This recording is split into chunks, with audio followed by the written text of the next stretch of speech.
Beautiful Jefferson County, with 56,000 acres of open space, 261 miles of trails, and 27 parks, ranks number one in the state of Colorado for property in high and extreme fire risk. Today, what you need to know to protect yourself, your home, and everything you hold dear.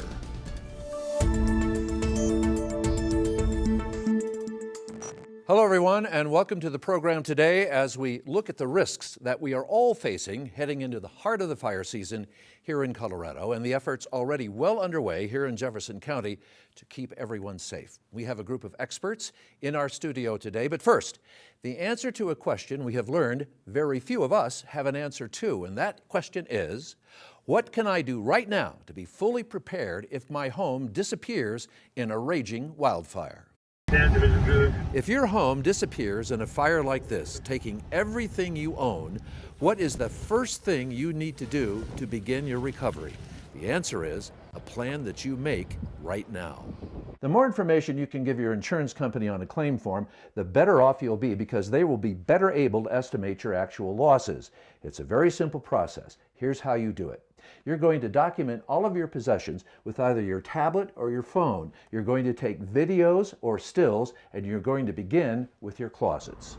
If you're recording video, you can even include a narrative of what you paid for any items if you can recall. Kids' toys and, oh yeah, brand new ski helmet, $95. Failing to have a photo or any video evidence of what's in your closet can result in a simple bulk estimate by an insurance appraiser, sometimes as little as $200. Most of us have jeans and jackets with bulk values far in excess of that.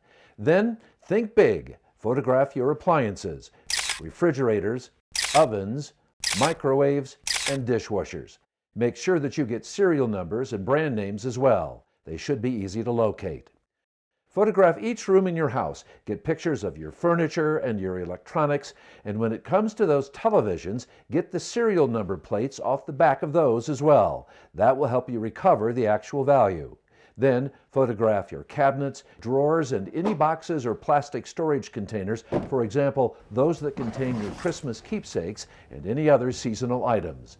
Then go really small. Photograph your art, your collectibles, your jewelry. You don't have to worry about the really small stuff such as cleaning supplies. We all have them. We all get basically the same recovery value.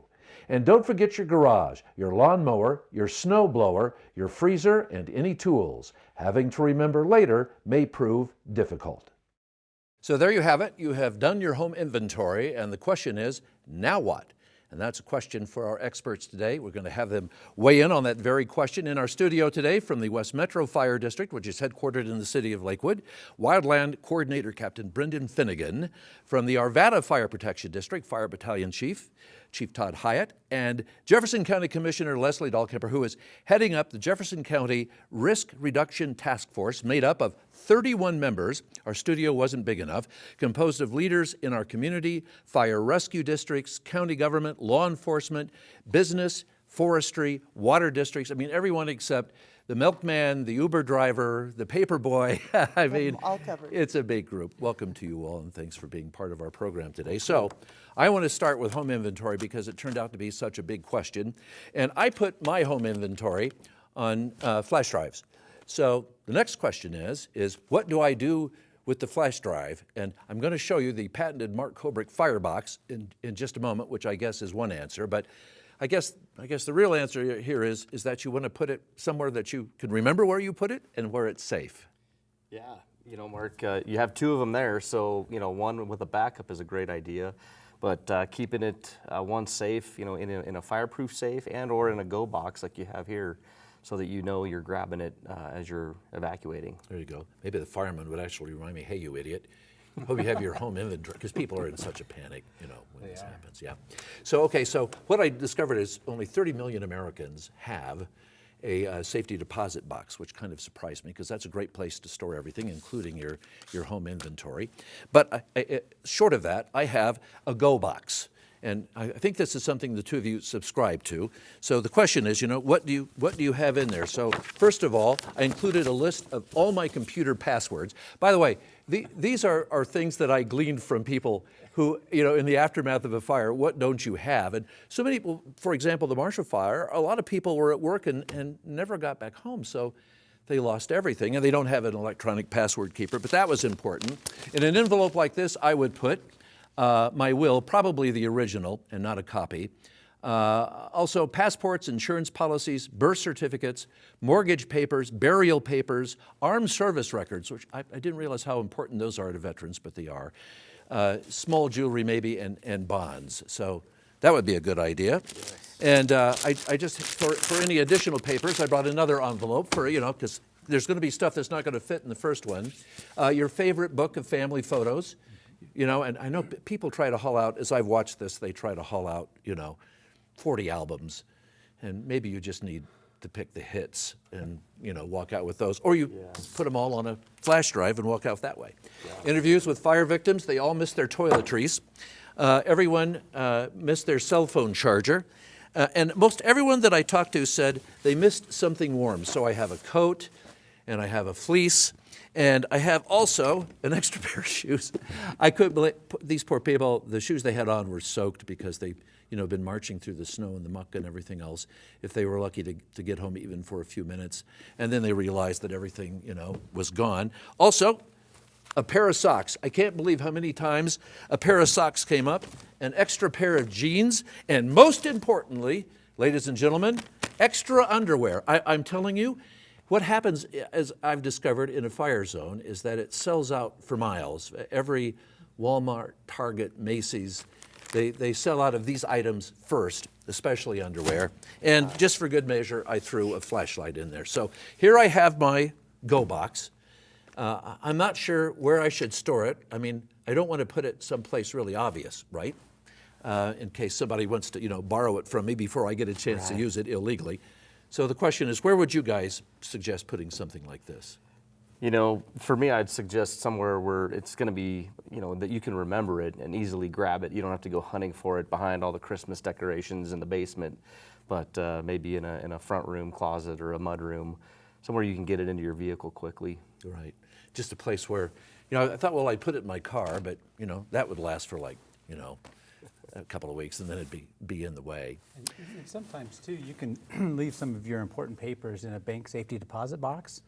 Or if you have some type of small portable safe that you can bring with you as you go. Yeah, I don't know why more people, and I know the numbers for bank boxes are increasing because of wildfires. People see the video and how fast they move and how quickly everything's destroyed. So I think more and more people are going that route, but it's been one of those things that has kind of been on the back burner until now. So Leslie, here we are, Jefferson County, this massive place, miles and miles of trails, literally dozens of parks. And as I said in the opening of the show, Colorado ranks #1 for especially, I think, conifer and evergreen, our two areas in Jefferson County at huge risk. How do you even begin to look at that in terms of protection? It's a great question, Mark. One of the things that we know is when we invest in mitigation and when we invest in community education on the front end, it saves lives, it saves dollars on the back end. So we are wholly focused, and we've made reducing wildfire risk a top priority here in Jefferson County.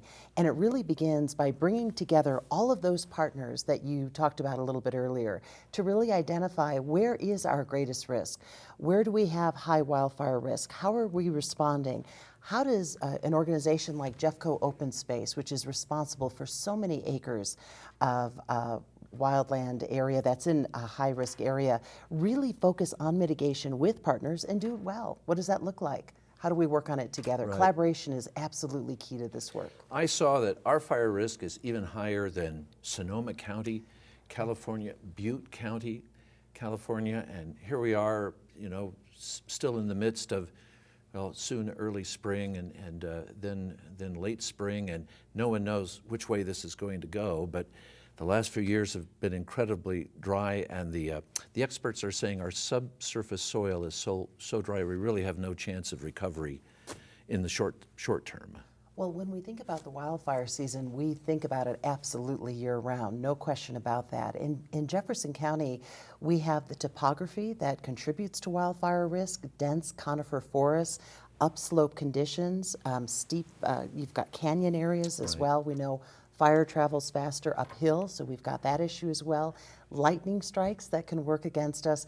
And of course, our changing climate, a lot drier than it used to be. So all of those factors and more.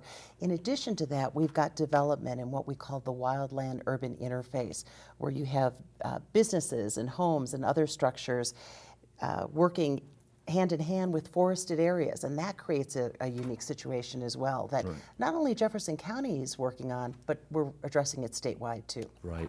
It's just such a difficult thing to approach so much area and so much space. And we were talking a moment ago about the chaos in a fire, which was the situation in the Marshall Fire. Most recently, you guys were in there knocking on doors at the last moment. And I told our firefighters this, Leslie, that the number one call for a good hour and a half, I think, in newsrooms across the city was, we are under pre-evacuation. What does that mean? So now that I've got the two of you here, here's a good opportunity to explain that. Absolutely. When you get a pre-evacuation notice, it's an early warning for you to gather that go box, to gather your people and pets that might need to leave, to get your prescriptions, to gather those items that you might need when you leave your house. So often if you get an evacuation notice, people know it's time to go. But that pre-evacuation is an early warning for you to monitor the weather, to listen to your social networking sites and your news so that you can be alert and aware, so that you can make the determination when you feel uneasy. It requires no additional training to say, I feel unsafe, or I smell smoke, or I think, you know what, it's going to get difficult for me to leave my house because the means of egress or the roads are going to get congested. So that's your time to monitor the situation and determine when it's right for you to leave. Right. We saw that in the Paradise Fire out in California, one road in, one road out, and it was packed, and there were people who actually perished on the road out of town. These things happen so quick, and as we said, they're so chaotic. What is the human nature? Is the human nature to wait till the last minute? I mean, I don't know that I've ever seen an early evacuee. I just always see, by the time I get there, it's this mad rush, and everyone seems to be leaving at the same moment. Is that the pattern?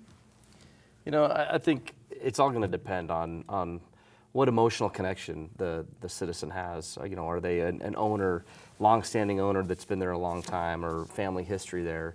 Are they a renter and just are they ready to go and don't have much to think about to pack up with them, and just the messaging they've received? So we see varying amounts of personnel that are evacuating. We have found homeowners still in their homes later into the fire, and you know, we've helped them get out quickly.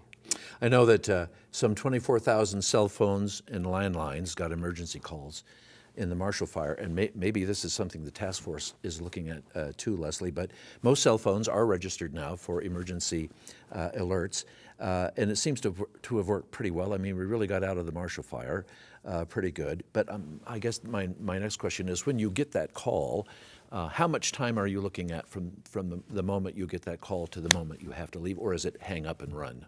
Well, I think that the sooner the time to leave is now. When you get an evacuation notice, it's time to leave, and the sooner you leave, you give you and your family the best chance for survival, because every second you waste or take to gather up items, because now it's become reality and you need to leave, the roads become more congested, they become smoky, you have first responders rushing into the area, and you have all of the neighbors rushing to get out, and it becomes quite chaotic. So the time to leave is now. Yeah, the minute to go is now. You know, Leslie, we have wonderful firefighters in Colorado, and for better or worse, they're very well trained, and they train all the time, and we have a lot of video of firefighters training, but also they've trained a lot on the job. So they recognize these things for what they are, and our response times are pretty good. But still, as I look at it, especially as I look at Jefferson County and how dry it could potentially get here, in the coming months. I wonder, how does the task force address a readiness factor for what, in fact, we may be facing? There are a couple of areas that the task force has focused on. It was actually tasked by the Board of County Commissioners in Jefferson County with looking specifically at mitigation. So how are we proactive on the front end? Because we know when our forests are healthy, when they're not overly dense, when we've got spacing in between trees, those wildfires burn lower to the ground. So you don't see the crowning in the trees that we saw in some of those other wildfires, or the embers being thrown a mile out and then spotting other fires. So mitigation is a critical component in all of this. You know, Colorado saw 3 of its most historic wildfires a year or 2 ago, and that really prompted the state legislature and the governor to identify new sources of funding to help private landowners in terms of mitigating their property. We as a public entity also work very closely with private landowners in partnership to say, how can we work together to make sure that we create the kind of space that we need so wildfires can burn in a more healthy and I would say probably in a more natural way than what we typically see. We have remarkable pictures of lab tests of homes and defensible space. Yes. And I have this wonderful brochure now, Ready, Set, Go. Just Google Ready, Set, Go, and you can actually get a brochure, or at least get an electronic copy of the brochure. But what we've discovered in watching these lab videos is that defensible space becomes a critical item. It's as simple as the bark around the base of a home, which always seems to ignite first, or it's the leaves and the pine needles up in the gutters. And the lab video of that is really alarming. There's this wonderful machine in the lab that simulates all of that, an ember machine, and it's blowing out these hot embers onto a home, and it's just a matter of minutes before the home is fully involved. So is that a good place for all of us to start as homeowners, gutters and defensible space around our house? Yeah, I can speak to that. You know, we're definitely pushing that message even more right now, and reaching out to all of our HOAs. You know, we have the immediate zone around the home, 0 to 5 feet from the home, to really harden your vegetation, get rid of the mulch. We saw numerous mulch bed fires throughout the night of the Marshall Fire, immediately and hours later as the embers smoldered. Oh, really? Yeah. Oh, because the embers were still moving in the wind. And just buried into that mulch, and it would catch, start to lick up the side of the home late on. But removing, bushes and trees that are right up against the homes, and then beyond that, like the commissioner stated, the 5 to 30-foot zone from the home, even more limbing of the vegetation to keep those fires on the ground if they do establish. And then the 30 to 100-foot zone from the home. Really? Extended zone. 30 to 100 feet. So that's everything? Well, we're not saying clear cut the property, but to keep it manicured and keep it limbed up, and it keeps ground fires from getting up into the taller trees. Wow, that's a lot. And from the fence lines too. We saw a lot of vegetation right up against the fences that was also catching fire, and then that's a wick right to the home. I'm thinking, this is my house, and I live near open space, so I'm just going to, I will have to clear cut it, I do think it's interesting when we talk about wooden fences. I live in a subdivision, and we're going to talk about hardening suburbia, which that's a huge leap. That's another one of those colossal problems, particularly depending on the age of the subdivision. But we have these wooden fences that come right up to a house. And I know in some of the big wildfires I covered, it seemed, those fences actually were like matchsticks and actually carried the fire up to, am I wrong about this? I mean, I thought that's what I saw, but I'm not sure. You're absolutely correct. Anytime we have combustible materials leading up to our homes, it can lead to disaster. The answer is we need to change maybe our building materials or our fence, the types of fences that we use. I know a lot of neighborhoods are going to Trex. I guess that would be better.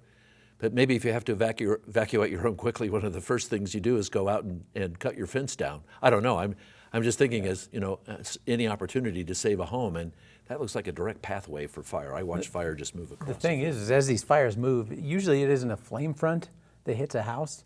It's raining. If you can think of the way rain falls, think of every raindrop instead as a fire ember, and it comes down. And anything that's combustible could catch fire. So if it's close to your home and it's your patio furniture, maybe bring it inside when you're under your pre-evacuation alert. It's everything that could contribute to starting a fire within 5 feet of your Right. house. The random nature of it is remarkable. For example, you just look at the Marshall Fire, the homes that were left standing, and then the 6 next to it or behind it, around it, were all gone. And I know that patio furniture was a big culprit in that. You mentioned that. So that's one of those things that you get inside in your pre-evacuation moments, I guess. While you're picking up your firebox, you get out there and get that off. Yeah. Leslie, the impact of a 100,000-acre wildfire in Jefferson County, and these are state numbers, could result in the evacuation of 60,000 people. I don't know how the Marshall Fire had a lot of people, but not 60,000. The Paradise Fire in California, another one. I think there were 25,000 people in the entire town. It also results in the destruction of 10,000 homes and 100 businesses, and an estimated minimum of $5 billion in loss. Are people aware of that? I mean, I personally was not aware that we were looking at that kind of risk. But those are hard numbers. That's real math. The numbers are staggering when you step back and you think about that and what that means for our communities, our foothills communities, and our fire chiefs in Conifer, Evergreen, along the Highway 285 corridor have done fire modeling that shows a fire moving from the west down to the east, easily, jumping the Hogback and C470 and then moving into those grassy areas. So it really forces policymakers, whether we're working at the county level, at the state level, or the national level, to think about what can we do in our communities to harden homes, to make them more fire resistant, in addition to what we've talked about regarding mitigation. We were talking about defensible space just a moment ago. The Board of County Commissioners in January passed a new measure to tighten up regulations. So anytime you're doing new construction, you're building a new home, for example, you're adding on to an existing one, or maybe you're switching out your roof, you're going to have to show proof that you have defensible space that meets the county's regulations. That's a good first move. There are other things we can look at as well, and I know our fire chiefs are very familiar with the international WUI codes, Wildland Urban Interface codes. Those are a set of regulations, building codes that create consistency. A lot of the fire rescue agencies have already adopted those codes, and they result in everything from greater defensible space to ensuring adequate water, making sure emergency vehicles can get in and out. So again, efforts to keep our communities safe. But how do we ensure that it is consistent across the county? And there's even conversations right now about what might those minimum building codes to reduce wildfire risk look like statewide. In fact, there are 5 states that have adopted statewide WUI codes. Right. And I know that it's expensive. Builders tell me, well, it's not overwhelmingly expensive, particularly in new construction. It's better in new construction, but for existing construction, it can be $5,000, $7,000, $8,000, $10,000. So I don't know if there's an answer for that, but maybe the task force is looking at that too? Well, certainly cost is an issue that we're all concerned about. We want to make sure that people can live in the neighborhoods and the communities where they work, where they are involved, where their kids go to school. That's really important. But at the end of the day, we've got to think about the safety of the entire community and how do we work together on those issues. And that's exactly the issue that the task force, now the Wildfire Commission, is looking at with our many partners. Yeah, such an important question. Yes. I know when these fires jump up, I know the night of the Marshall Fire, and I've seen the Santa Anas in California. I have family out there. Those winds, they're unbelievable. And I know the Paradise Fire was moving at a pace of a football field a second. I mean, I know when you guys see that, you have no options. I mean, your only option, and tell me if I'm wrong, is just to get out of the way. I mean, everyone is in peril at that point. Am I wrong about that? Yeah, we definitely make a risk-benefit analysis. Any fire we respond to, and if there is a safety zone present and the community is evacuated, life safety priority, and then our firefighter safety can be maintained as well. We engaged fire where we could, but against the 100-mile-an-hour winds, you couldn't be in the direct flame front on that fire. I know this question of hardening the suburbs is a big one for all of you. And there are so many proposals right now. For homeowners, it comes down to cost per square foot for replacement and for protection. I know insurance companies are looking at that as well. But I know some of the suggestions are composite siding that is not just fire resistant, it's fireproof. I don't know if that's a cement composite or what that is. Asphalt roofs that are hail resistant and not just fire resistant, but fireproof. Fences. I mean, there's just this long list of things that go, and we've seen this in the lab, these homes that are built fireproof, these homes that are just indestructible. I mean, they blow embers in them and through them, and nothing ignites. I mean, it's really amazing. Is that the direction we're going to go? I mean, look at Colorado and how fast we're growing and how much is being built right now that is probably not up to any strict code for that sort of thing. It looks like we would be doing a complete overhaul of all of our building codes and all of our construction methods. Well, you know, I think that we're never going to have it to where a house is going to be impervious to fire. But what we can do is have educated people that prepare the land around their home, that they try to create those defensible spaces so that the firefighters can get in there to make a difference when the fire does come. And we can make sure that our people are educated with how to evacuate and create that plan to get their people out. I think, you know, we can do our best to try to make the homes do better when presented with a wildfire, but if we can try to keep the fire on the ground away from the homes before it gets there with our defensible space and our planning ahead of time, I think that can make the biggest difference. Yeah, I think everyone is looking for that information now. Having watched this and witnessed it, I think everyone is wondering, you know, what can I do at my home? West Metro also has another electronic assist. In addition to my Ready, Set, Go, you guys also have an opportunity for people to find good information. Yeah, on the internet, westmetrofire.org. We have a wildfire safety page there. It's right on the front page with hot topics right now, obviously. And we do have another version of Ready, Set, Go tailored to our district as well. And there's other guides on there, mainly our Community Wildfire Protection Plan, which was rewritten in 2021, updating with the increase in homeowners and construction over the years. And it outlines our wildfire risk throughout the district. And our citizens can actually type their address into a link there and takes them right to their risk rating in the map. We also have FireWise toolkit, which outlines how to really prepare your home, as we've all been talking about the defensible space and the different zones and what actions to take to harden your property, harden your home to withstand a wildfire. I wonder what zone I'm in with all the open space around me. Probably the bad one. Whatever the worst one is, I'm probably in that one. You know what? I had a firehouse built near my neighborhood, and frankly, I was worried about it because, you know, firehouses can be noisy, a lot of sirens and a lot of... Now, I just think it's the biggest blessing ever. I love my firehouse, and this is a brand new firehouse. It's a West Metro firehouse, as a matter of fact, and it has a wildland unit in it, whatever that is. It has a wildland firefighting, which I guess is the smaller vehicles. Right, so we type our engines so it's easy to order, and from department to department we know what we're receiving when we request for help. Or automatic aid. So we have a Type 1 engine, which is your typical city fire engine, and then the Type 6 engine is a brush truck on like a pickup truck chassis with a smaller tank and pump, but can go off-road, four-wheel drive, and really get into the open spaces to attack those fires. And then we have an in-between size, a Type 3 engine, can carry more water, and but a little less pump capacity than the big engine, but can still go off-road. I was glad to see the big truck, which I know run almost $1 million. They're so expensive. So, but now I'm thinking, I think we should spend more of our money on the little trucks. And I've seen them in action. It's amazing. I mean, you know, I've watched them from a news set in a helicopter, and they just go right down the row there and they put the whole thing out before it goes any further. I mean, it really is remarkable. So, is that something maybe the task force looks at, redirecting funds to more stations like this so we can catch fires quicker? Or, I mean, and maybe it's the bigger trucks that I don't know. I don't know anything about it except I'm so glad you brought the issue of funding up. There you Mark. go. Thank there you because so much. it's I all was about channeling that it's to about you. dollars.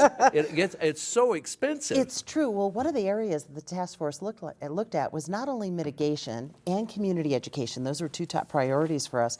But how do we fund those priorities? What does that look like in order to make a real dent, given how many acres we've got to cover?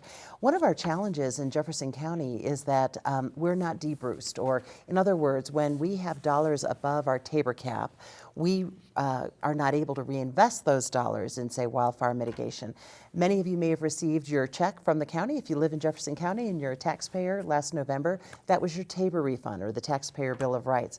Also, state grants count against our Tabor cap. So for example, Jeffco is one of only several counties across the entire state that is looking at a potential grant for the very issues we're talking about, including mitigation, that is upwards of $1 million. Oh my God. This is in addition to state dollars that are coming in the That's pipeline? correct. So whenever the county receives state dollars, it counts against our Tabor cap. So if we go over that cap, we've got to make room somewhere else in our budget. So we're working with some of our local fire agencies that have debruce, that don't have that Tabor cap in place right now. So that way we can take advantage of those dollars, invest them in our community, and help address some of the very serious issues we're talking about. It's all about fire adaptive communities now. That's right. That's Isn't right. it? New neighborhoods and old neighborhoods. By the way, I know the state just went out and got this fantastic looking $24 million Firehawk helicopter. And it's a beast. I think, I don't know if they've taken delivery, but it's soon. And I just can't imagine that that you guys don't need more tools like that, because it seems like at some moment, Leslie, it looks like from the air becomes the only option if the winds aren't so bad that they can't fly, but it looks to be an excellent tool. It's a critical tool for Colorado, no question about it. And it was a tool that the Colorado Fire Commission was also involved in working on with many leaders around the state to bring that to Colorado, but also truly the legislature stepping up and saying, look, we need to pay attention to this, we need to pay attention to it now, and work together to make sure that we've got the resources we need in Colorado to fight these fires. Right, and that's the question. I mean, are we moving that way? Have you guys been moving that way for years, do you think? I mean, is that where you're positioning yourselves, your departments? For air support like that? I guess for wildfire, I guess retooling for, I don't want to say less fire protection for cities and towns, but maybe more emphasis on wildfires given the drought conditions. I mean, do you guys reposition yourself? You look at this There's and no doubt. The resources that I know the Arvada Fire Protection District and probably West Metro as well, the training that we've undertaken, the community protection plans that we're working and developing, our pre-planning, our mapping, a lot of our emphasis has been on getting ready in that wildland-urban interface for those events. when you say wildland-urban interface, you're talking about the edge of the city and the beginning of all the open space in Jefferson County, which is hundreds of square miles. It's just insane. Do you know, and this is chilling, in California, where they had, I think at one point last year, 600 some fires burning, or maybe it was zero. Anyway, they had big place, big state, very dry, lots of fires. You cannot get, well, you will have difficulty getting homeowners fire insurance for your home. I mean, they're pushing people into risk pools. And here we are, this giant state that's still incredibly dry. Is that something that could happen to us? I think people would be terrified to know that might be down the pike. Well, I think it's certainly a concern for our community, no question about that. And that's why you have leading folks in Evergreen, in Conifer, usually with the insurance companies, who are doing a lot of that community education work to make homeowners aware of what they can do to either harden their homes, create the defensible space we were talking about earlier, because if they're proactive, that certainly helps them with some of those issues. Right. But without a doubt, it is a concern. Right, and then there's the cost of insurance going up. I mean, I'm an American. I'm proud to pay my taxes, but at some point, I have to give up the boat. You know what I mean? It becomes a matter, and I love my firefighters too. And you guys never make enough. But the issue of cost, is one of those things that makes you gives you pause. Yeah, Mark, when we were out looking at some of our communities and the risk ratings with the CWPP, our Community Wildfire Protection Plan, the insurance agencies are out there looking as well, and they have approached a number of homeowners, and rates have gone up. And there's a whole discussion, on whose responsibility is it to mitigate certain lands, and we're working with those homeowners to do their part to help them so that they can be good with their insurance. Yeah. Yeah, that's going to be a real problem. There's a whole show on insurance to do there as well. And another big question, and another thing that sets our phones off, and as I said, you guys have dangerous jobs, but when you do prescribed burns, our phones light up. Well, I think people are just so attuned to it now. They see smoke, and immediately it's like, oh no, there's a huge fire burning somewhere. And everybody knows somebody who lives in one corner of the metro area. And a lot of people in Jefferson County being close to open space, I think they're very attuned to it. But I think prescribed burns are a very necessary part of what you do. But tell me how dangerous, or is it getting more dangerous with the conditions we're looking at right now? With prescribed fire, it's good fire. And I like your approach. We need you on our committees. But, and like the commissioner stated earlier, if we can keep fire on the ground and in controlled environments, that's what prescribed fires are. And that way it's cleared those fuels out in a controlled environment with parameters in the wind speed so they don't become outrageously big, and then they don't get up into the canopies of the trees and whatnot. So you go out and find these areas? You're actively searching? Yeah, so we work with our local land managers, open space parks, city parks, to the county and to the state level as well, and the U.S. Forest Service, and they all have areas that have been identified that removing some of those fuels ahead of time in a controlled environment will actually be beneficial in the event of a wildfire. We saw that in Summit County a few years back with the Buffalo Mountain Fire, where they had a really successful treatment program ahead of a wildfire there, and it pretty much stopped at the doorstep. Yeah. The thing is with these vegetation fires is that it's not if, it's when. And fire is natural.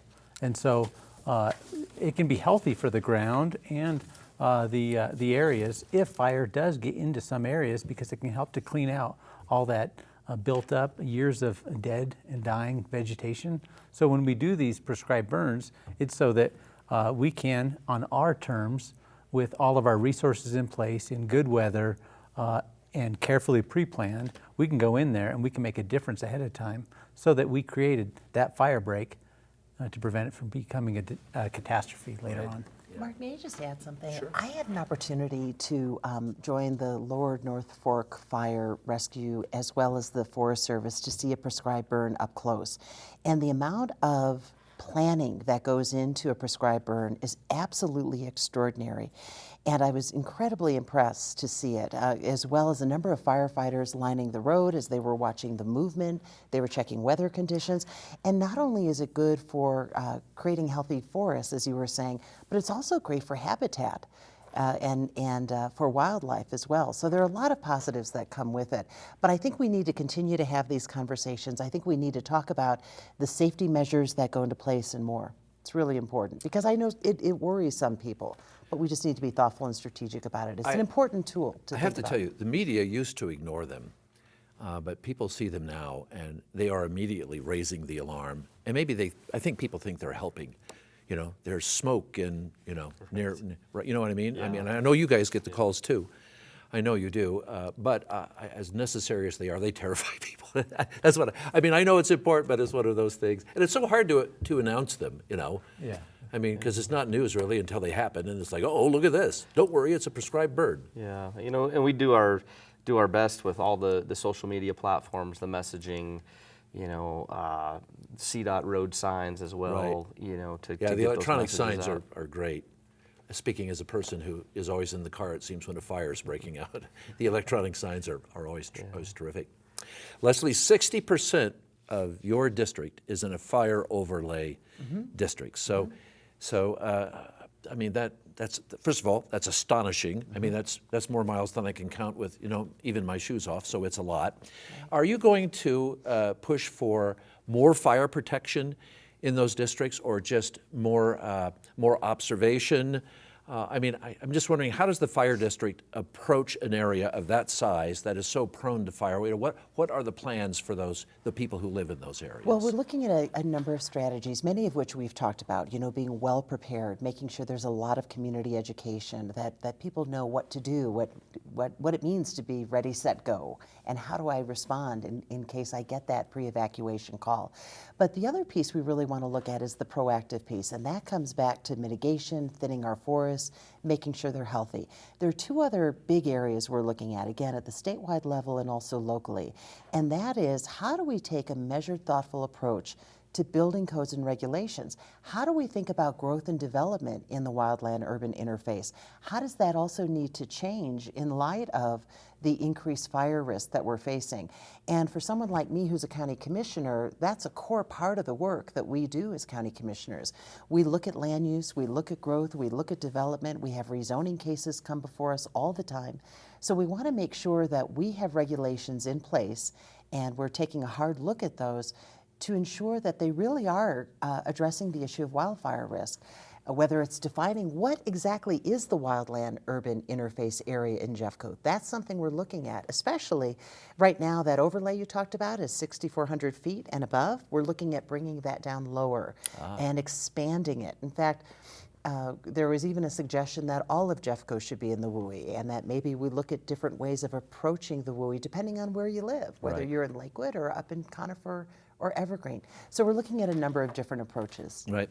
A lot of studies show that these are great fire departments with great professionals in them, but a lot of studies say they need more people.